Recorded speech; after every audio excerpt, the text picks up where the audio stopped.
एक वक्त था जब ईरान दुनिया के सबसे पावरफुल देशों के लिस्ट में शामिल था।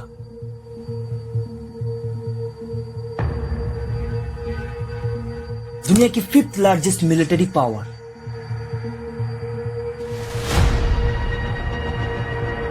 पर्शियन गल्फ का गार्जियन।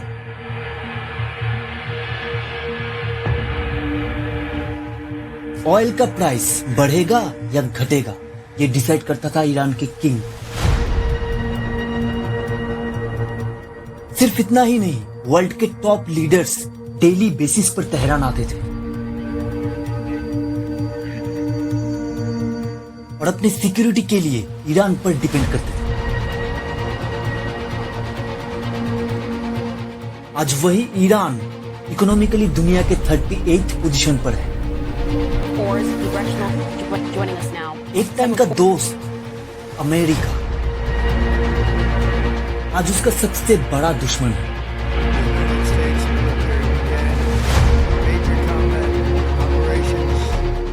सिर्फ 50 सालों में ऐसा क्या हुआ कि एक सुपर पावर देश पूरी तरह से टूटकर बिखर गया।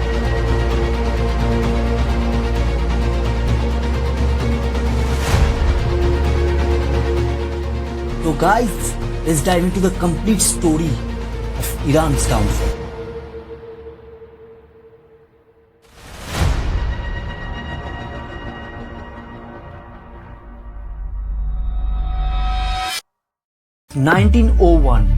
ईरान के मिट्टी के नीचे मिला ऑयल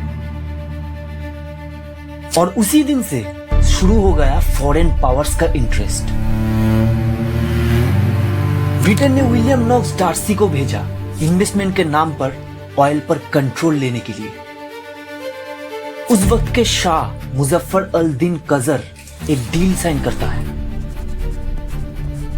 ईरान के 75% रिसोर्सेज का कंट्रोल 60 सालों के लिए डार्सी के हाथ में चला जाता है और ईरान को मिलता है सिर्फ 16% प्रॉफिट। मतलब जमीन ईरान का, लेकिन दौलत किसी और का।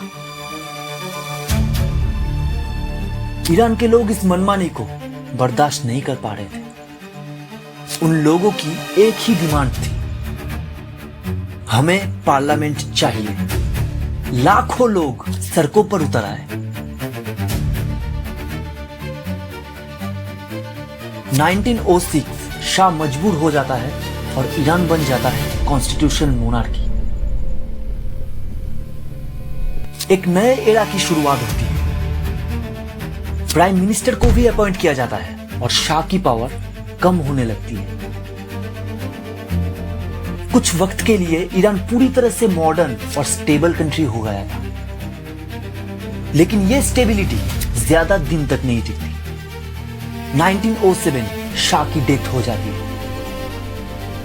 उसका ही बेटा मोहम्मद अली शाह पावर में आते ही कॉन्स्टिट्यूशन को रिजेक्ट कर देता है। प्राइम मिनिस्टर को जेल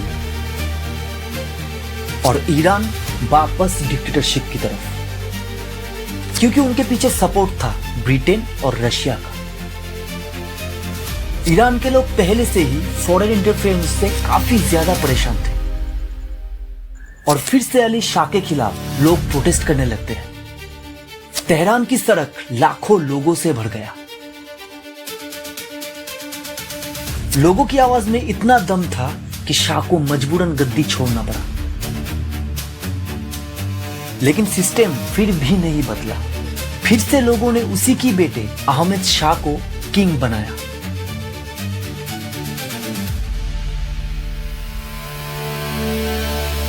1914 में फर्स्ट वर्ल्ड वॉर की शुरुआत होती है।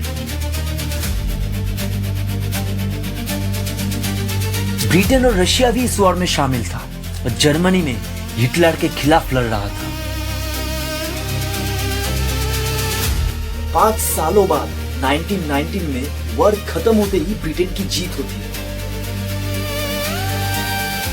लेकिन वेपन्स में बहुत सारा पैसा खर्च करने की वजह से ब्रिटेन की इकोनॉमी टूट चुकी थी और फिर से उनकी नजर पड़ती है ईरान के ऑयल पर।